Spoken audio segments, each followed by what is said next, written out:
ॐ नमो भगवते तस्मै यत एतच्चिदात्मकम् पुरुषायादिबीजाय परेशायाभिधीमहि यस्मिन् इदं यतश्चेदं येनेदं यैदं स्वयं योऽस्मात् परस्माच्च परस्तं प्रपद्ये स्वयंभुवम्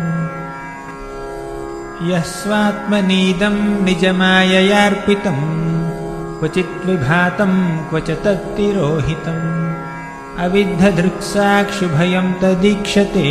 स आत्ममूलोऽवतु मां परात्परः कालेन पञ्चत्वमितेषु कृत्स्नसो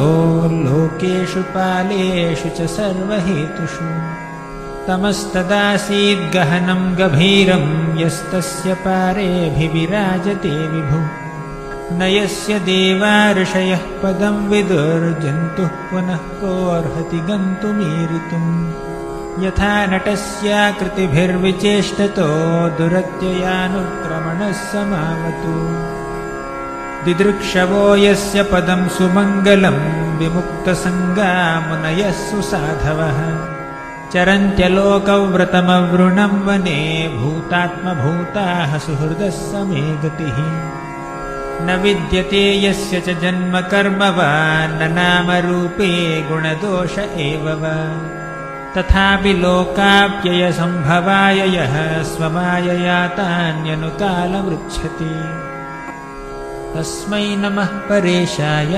ब्रह्मणेऽनन्तशक्तये अरूपायोरुरूपाय नम आश्चर्यकर्मणे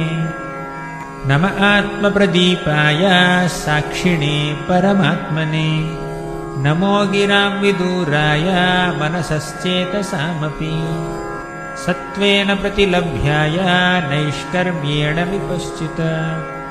नमः कैवल्यनाथाय निर्वाणसुखसंविदे नमः शान्ताय घोराय मूढाय गुणधर्मिणे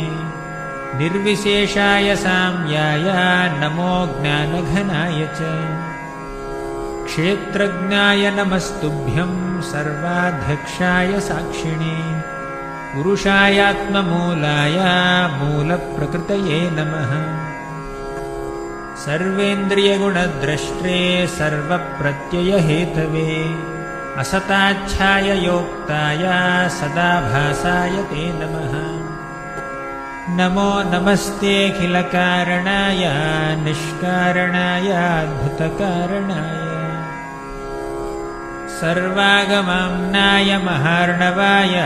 नमोपवर्गाय परायणाय गुणारणिच्छन्नचिदुष्मपाय तत्क्षोभविस्फूर्जितमानसाय नैष्कर्म्यभावेन विवर्जितागमा स्वयं प्रकाशाय नमस्करोमि मादृक्प्रपन्नपशुपाशविमोक्षणाय मुक्ताय भूरिकरुणाय नमोलयाय स्वांशेन सर्वतनुभृन्मनसि प्रतीत प्रत्यग्दृशे भगवते बृहते नमस्ते आत्मात्मजाप्तगृहवित्तजनेषु सक्तैर्दुष्प्रापणाय गुणसङ्गविवर्जिताय मुक्तात्मभिस्वहृदये परिभाविताय ज्ञानात्मने भगवते नम ईश्वराय यं धर्मकामार्थविमुक्तिकामा भजन्त इष्टां गतिमाप्नुवन्ति किं चाशिशोरात्यपि देहमव्ययं करोतु मेदभ्रदयो विमोक्षणम् एकान्तिनो यस्य न काञ्चनार्थं वाञ्छन्ति ये वै भगवत्प्रपन्नाः अत्यद्भुतं तच्चरितं सुमङ्गलं गायन्त आनन्दसमुद्रमग्नाः तमक्षरं ब्रह्म परं परेशम् अव्यक्तमाध्यात्मिकयोगगम्यम् अतीन्द्रियं सूक्ष्ममिवातिदूरम् अनन्तमाद्यं परिपूर्णमीडे यस्य ब्रह्मादयो देवा वेदा लोकाश्चराचराः नामरूपविभेदेन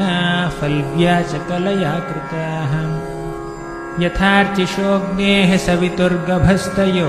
निर्यान्ति संयान्त्यसकृत्स्वरोचिषः तथा यतोऽयं गुणसम्प्रवाहो बुद्धिर्मनः खानि शरीरसर्गाः स वै न देवासुरमर्त्यतिर्यन्न स्त्री न षण्डो न पुमान्न जन्तुः नायं गुणः कर्म न सन्न चासन्निषेधशेषो जयतादशेषः जिजीविषेणाहमिहामुया किम् अन्तर्बहिश्चावृतये भयोऽन्या इच्छामि कालेन न यस्य विप्लवस्तस्यामलोकावरणस्य मोक्षम् सोऽहं विश्वसृजं विश्वम् अविश्वं विश्ववेदसम् विश्वात्मानमजं ब्रह्मा प्रणतोऽस्मि परं पदम् योगरन्धितकर्माणो हृदि योगविभाविते योगिनोऽयं प्रपश्यन्ति योगेशं तं नतोऽस्म्यहम् नमो नमस्तुभ्यमसह्यवेगा शक्तित्रयायाखिलधिगुणाय प्रपन्नपालाय दुरन्तशक्तये कृतीन्द्रियाणामनवाप्यवर्त्मने नायं वेद स्वमात्मानं यच्छक्त्याहं धिया हतं तं दुरत्ययमाहात्म्यं भगवन्तम् इतोऽस्म्यहम् हरे कृष्ण कृष्ण कृष्ण हरे हरे